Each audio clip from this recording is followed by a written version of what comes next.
नमो जिनानं जिये भयाणं जिनानं जिये नमो जिनानं जिये।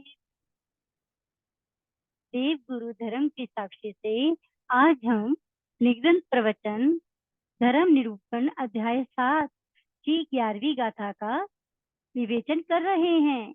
हमारी 10 गाथाएं पहले पूर्व में पूर्ण हो चुकी हैं। 11वीं गाथा दुल्लह हो मुहादा मुहाजीवी दुल्लह मुहदायी मुहजी दोवी गच्छन्ति सोगैं।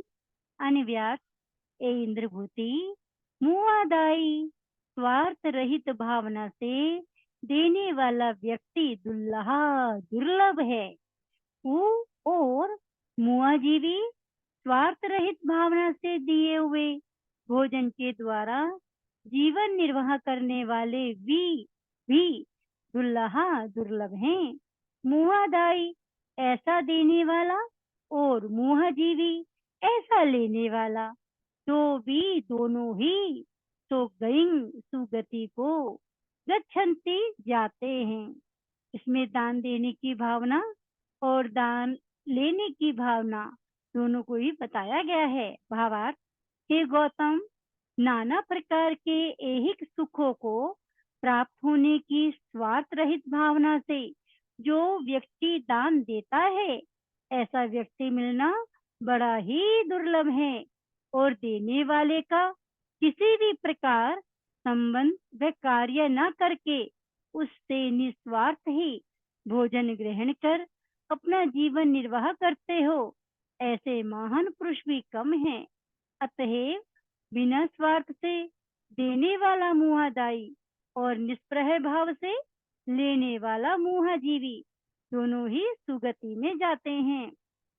संते गेहिं भिक्खुहिं गारथा संजमुत्तरा गारथेहिंग्या सव्येहिं साहवो संजमुत्तरा।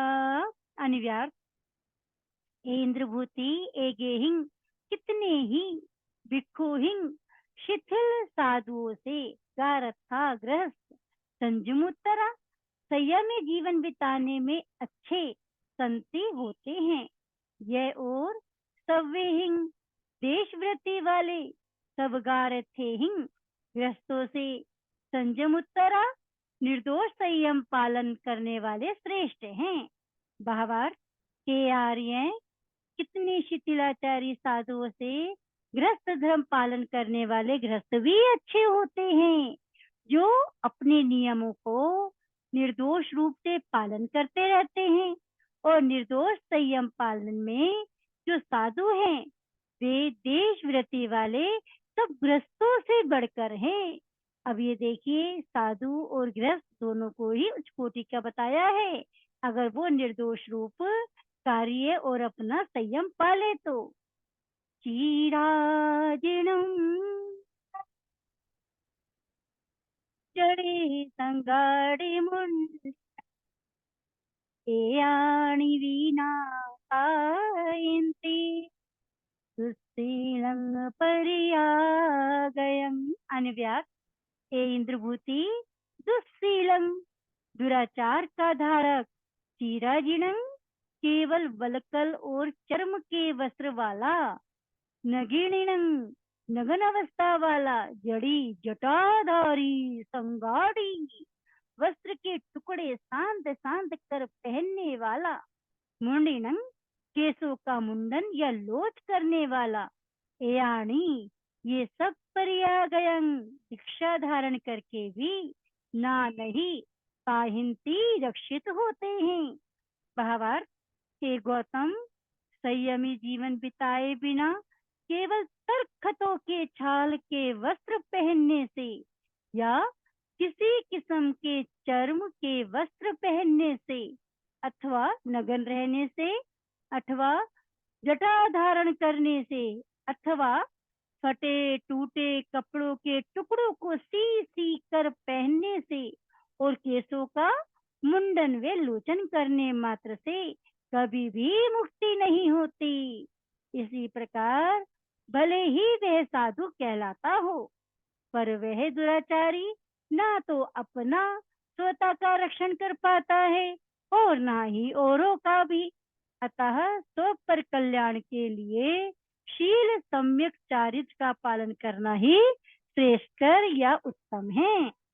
अथंगयमि आये पुरथाया अनुगये आहर मायंग सवं मनसा वीणा पथय अनव्यास। हे इंद्रभूति, आइचे सूर्य अथंगया में अस्त होने पर यह और पुरथा पूर्व दिशा में अनुगये उदय नहीं हो, वहां तक आहार मायंग आहार आदि सवंग सबको मनसा मन से भी ना पथय चाहे। भावार्थ के गौतम, सूर्य होने के पश्चात जब तक फिर सूर्य पूर्व दिशा में उदय ना हो जावे, उसके बीच के समय में ग्रस्त सब तरह के पेय अपेय पदार्थों को खाने पीने की मन से भी कभी इच्छा ना करे, यानी जो विहार करे। जाए रूपंग जहा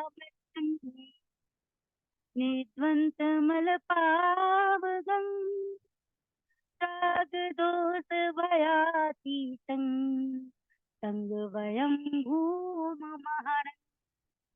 अब ब्राह्मण किसे कहते हैं?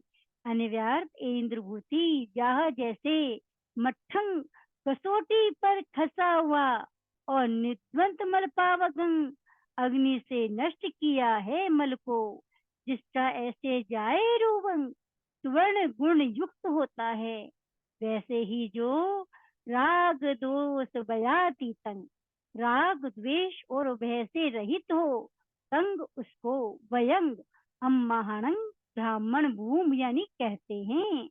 भ्रू धातु का ही भू होता है भूम।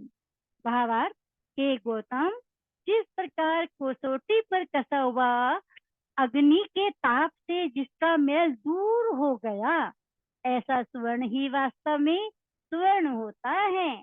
इसी तरह निर्मोह और शांति रूप की कसौटी पर कसा हुआ तथा ज्ञान रूपी अग्नि से जिसका राग द्वेष रूप मैल दूर हो गया है, उसी को हम ब्राह्मण कहते हैं। तवस्यं किसंग दंतं अवचियमं संतोणियं सुवयं पत्निवाण संग वयं भूम महान। अनिव्यास, तपस्वी किसे कहते हैं? हे इंद्रभूति, जो तपस्यं तपस्या करने वाला हो, जिससे वह किसंग दुर्बल हो गया हो, दंतंग इंद्रियों का दमन करने वाला हो, जिससे अवचीये मंतोणियं यानी सूख गया है मांस और खून जिसका, सुवयं व्रत नियम सुंदर पालता हो, पत्निवाणं जो तृष्णा रहित हो, संग उसको वयं अम्माहणं ब्राह्मण भूम कहते हैं। भावार्थ, हे गौतम, तप करने से जिसका शरीर दुर्बल हो गया है, इंद्रियों का दमन करने से लोहू यानी रक्त मांस आदि जिसका सूख गया हो, व्रत नियमों का सुंदर रूप से पालन करने के कारण जिसका स्वभाव शांत हो गया हो, उसको हम ब्राह्मण कहते हैं। जहाँ पोमं जले नोवलिपै वारिणा एवं आलितं कामेहि संग वयं भूमः। अब ब्राह्मण किसे कहते हैं? अनव्यार्थ इंद्रभूति, जहाँ जैसे पोमम कमल जले जल में जायंग उत्पन्न होता है, तो भी वारिणा जल से नोब लिप्त नहीं होता। एवं ऐसे ही जो कामे ही काम भोगों से आलिप्त अलिप्त है, संग उसको वयम अम्माहणं ब्राह्मण कहते हैं। हे गौतम, जैसे कमल जल से उत्पन्न होता है पर जल से सदा अलिप्त रहता है, इसी तरह काम भोगों से उत्पन्न होने पर भी विषय वासना सेवन से जो दूर रहता है, वह किसी भी जाति या कौम का क्यों ना हो, हम उसी को ही ब्राह्मण कहते हैं। नावे मुंडिये समणु न ओंकारेण भंगणो न मुनिरणवातेणु कुसतीरेण न तावतो। अब क्या बता रहे हैं, देखिए अनव्यास, हे इंद्रभूति मुंडिये, मुंडन वे लोचन करने से समनो श्रवण नहीं होता है, और ओंकारेण ओंकार शब्द मात्र जप लेने से बम्बनो कोई ब्राह्मण नहीं होता। इसी तरह रणवासेणम अटवी में रहने से मुनि नहीं होता है। कुष्ठीरेण कुशा यानी घास के वस्त्र पहनने से तावसो तपस्वी ना नहीं होता है। भावार्थ, हे गौतम, केवल सिर मुंडाने से या लोचन मात्र करने से कोई साधु नहीं बन जाता है, और ना ओंकार शब्द मात्र के रटने से कोई ब्राह्मण हो सकता है। इसी तरह केवल सघन अटवी में निवास कर लेने से कोई मुनि नहीं हो सकता, और न केवल घास का विशेष कपड़ा पहनने से तपस्वी बन सकता है। तमियाए समणो हो भंबचेरेण भंबनो नाणेण्ये होई कवेण मोहितावतो। अब क्या बता रहे हैं, कौन मुनि होता है, कौन तपस्वी होता है, सुनिए। अनव्यर्थ ए इंद्रभूति, समयाय शत्रु और मित्र पर समता भाव रखने से समणो श्रमण साधु साही यानी होता है। ब्रह्मचर्येण ब्रह्मचर्य व्रत पालन करने से ब्रह्मणो ब्राह्मण होता है। यह इसी तरह नाणेणम ज्ञान संपादन करने से मुनि मुनि होता है, एवं तवेणम तप करने से तावसो तपस्वी हो ही होता है। भावार्थ, हे गौतम, सर्व प्राणी मात्र, फिर चाहे वे शत्रु ही क्यों जैसा प्रताप करते हो या मित्र जैसा, सभी को जो समदृष्टि से देखता है वही साधु है। ब्रह्मचर्य का पालन करने वाला किसी भी कौम का हो, वह ब्राह्मण ही है। इसी तरह सम्यक ज्ञान संपादन करके उसके अनुसार प्रवृत्ति करने वाला ही मुनि है। ऐहिक सुखों की इच्छा से रहित, बिना किसी को कष्ट दिए जो तप करता है वह तपस्वी है। कम्मुना होई कम्मुना होई खत्तुओ कम्मुनो वैसो होई शुद्धो हवै कम्मुना। अनिव्यार्थ इंद्रभूति कम्मुना यानी क्षमादि अनुष्ठान करने से ब्रह्मणो ब्राह्मण होई होता है, और कम्मुना पर पीड़ा हरण व रक्षाति कार्य करने से क्षत्रियो क्षत्रि होई होता है। इसी तरह कम्मुना नीति पूर्वक व्यवहार कर्म करने से वैसो वेश्य होता है, और कम्मुना दूसरों को कष्ट पहुंचाने रूप कार्य जो करे वह शुद्धो शूद्र हवई होता है।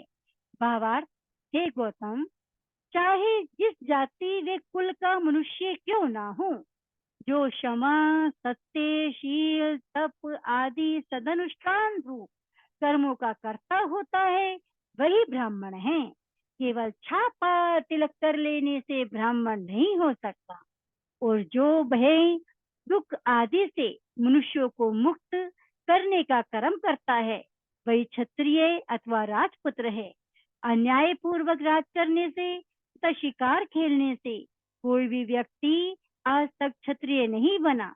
इसी तरह नीति पूर्वक जो व्यापार करने का कर्म करता है वही वेश्य है, और जो दूसरों को संताप पहुंचाने वाले ही कर्मों को करता रहता है वह कोई भी जाति का क्यों ना हो, शूद्र है। यानी आज शूद्र प्रवृत्ति मनुष्य में ज्यादा हो रही है। वो कष्ट पहुंचाने में तनिक भी देर नहीं करता है। अगर हम समझे तो मनुष्य के अंदर ही वैश्य, क्षत्रिय और ये शूद्र प्रवृत्ति रमी हुई है। जैसे हम कर्म करेंगे हम वैसे ही बन जाएंगे। देव गुरु धर्म के साक्षी से आज हमारा 7वां अध्याय संपूर्ण हुआ। गुरुवर श्री रविंदर मुनि जी महाराज की जय। दिव्य साधिका मम गुणी मैया श्री लक्ष्मी जी महाराज की जय।